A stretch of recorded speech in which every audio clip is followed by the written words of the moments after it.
He's doing like a Joe Budden podcast. You watch Joe Budden podcast? You don't watch that? No. He'd be talking and be like, all right, hey everybody, hey YouTube, and they'd just be talking, man, where is my stuff at like that? You look like Joe Budden. And then he'd be like, You look like Joe Budden. but just hello YouTube viewers. Interview Christopher Gordon, the scholar. Philosophy degree, my bad. His master's in theology. That too. My bad. How many you got? I have studies completed in religious studies, philosophy, and theology. Okay. All that good stuff. So I got a little bit, well, really a lot of it to say on this subject. So north of 11 years, I've seen a lot. So. Well, like I told you earlier, the reason why I wanted to talk with you because I know that you talk with a lot of youth. You know what I'm saying? New age youth, people who don't think normally the traditional way. Question one is, with your knowledge, educational background, age, due to generational differences between the new generations and more traditional generations, what is your outlook on how things are going, and as it relates to religion, today's religion? So that's one of the most pressing questions that people are asking nowadays. Because nowadays it seems like more and more there's a divide between the baby boomer generation and then the new millennial generation. Because there is a break, there's a gap between those from the 1960s and then this current 2000 young adult millennial younger generation. What do I see things are going? There's definitely a break, and rightfully so. I mean, you see that not just in an area of religion, but everything, if it's not getting younger, if it's not appealing to millennials, then it's ceasing to exist. So all those things that used to appeal to the older group, as they kind of more and more are aging out or dying off or retiring, that age group, you see the millennials coming aboard and taking a stance and staking their hold, not just in the election, but in entertainment, but also in the area of religion too. So I see it definitely breaking, especially in the area of religion. There's something completely different from the millennial group, how we are spiritually formed. And I say we because I happen to fall in that age group. We are spiritually formed so different than, I would say, our parents' generation, our mother's religion, our dad's religion. We see God, spirituality, all those things from a different lens than that older generation does. So basically saying it's a disconnect, a big huge, disconnect. Where do you think the disconnect lies? Our mom's generation had a certain way of doing things. And then you see us, we change everything. We are not just affected by technology, but our ways of processing information is so much faster. I mean, you look at the folk when they didn't believe in internet at all. They believe in telephone calls. Well, for our generation, the world has gotten a whole lot bigger. We travel more because we all love to travel. We got passports and we go on vacations way more than our parents did. And then at the same time, we process information better. We can look up and access information on our phones quicker than they could if they spent the whole week in the library. Right. We're just so much faster and moving. Like everything is happening at a much quicker pace. So you think technology and stuff has something to do? Oh yeah, technology, the way the world is shifting and changing, what we know about the world, everything is starting to change.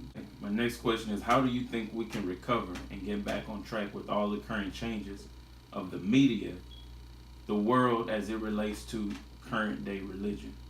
When you say about bridging that gap or coming back together, I think naturally in the area of religion, it's bound to happen. It's going to happen the hard way or the easy way. Now, what we've seen so far is the easy way has not been happening at all. At all. Because you look at everything, whether basketball gets younger and younger every year.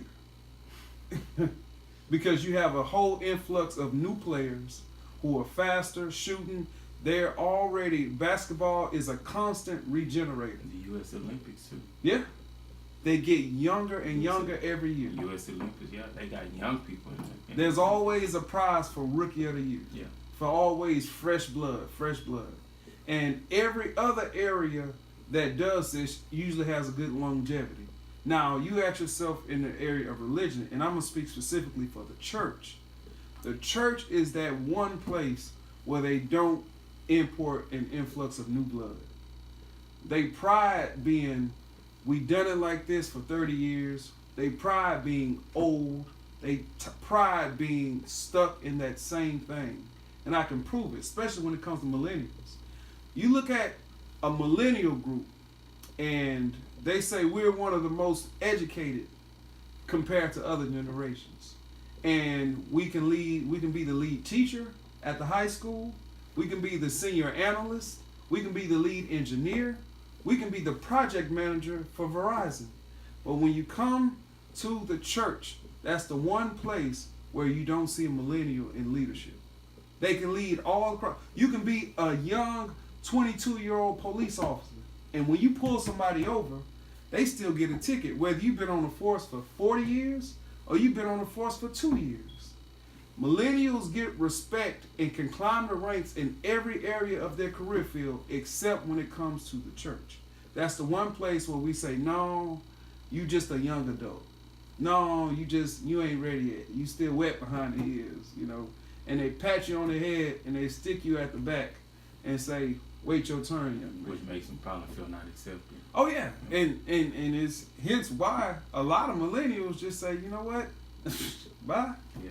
They just up and leave, and yeah, I think they do that with a lot of stuff too. Some things they are progressing in, but some people feel that they are being ignored too. Oh yeah, being you know, bypassed and or like they don't really matter.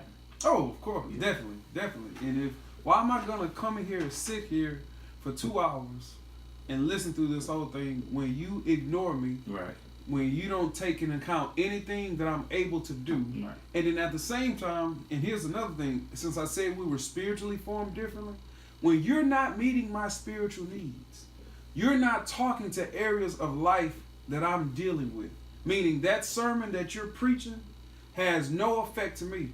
I can say this because I've been to so many churches where even as a minister, I sit there like I just wasted my time.